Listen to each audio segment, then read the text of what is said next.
Before the flood, before the rise of kings and empires, there was a time when heaven and earth were closer than we imagine, a time when angels walked among men, and one of them was Sariel, an angel so mysterious his name is barely spoken, yet his story may hold the key to humanity's first rebellion.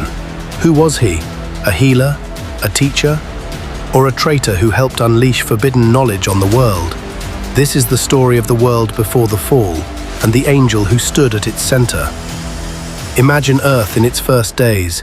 No cities, no war, no corruption, just wind through cedar trees, rivers that had never tasted blood, and a sky so clean the stars looked close enough to touch. Humanity was young and bright-eyed, learning how to make fire, how to read the weather in the way birds moved, how to tell stories around a circle of embers and call it home. But man was not alone.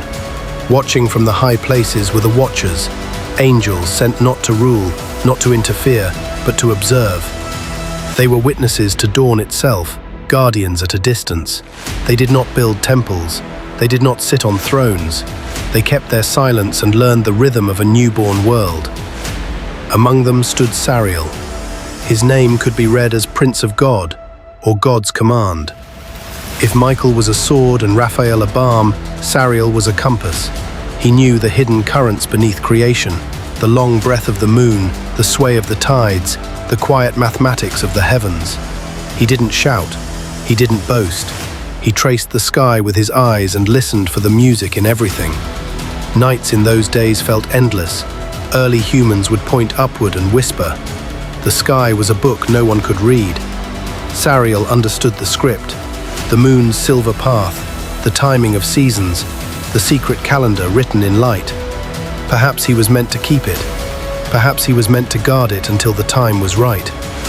But knowledge is a door that begs to be opened.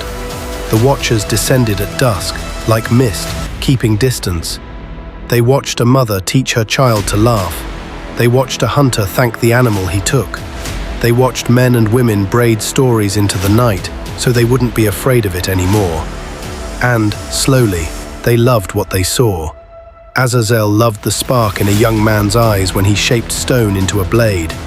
Semjaza loved the feeling of possibility when words became incantation and will touched the unseen. And Sariel loved the moment a child lifted her face to the moon and realized it would return. He loved the promise of cycles, the way order could cradle innocence. The first lesson was a whisper, a stick drawn across dirt, a curve for the moon's journey, marks for its phases, a word for the count between them, a shared secret.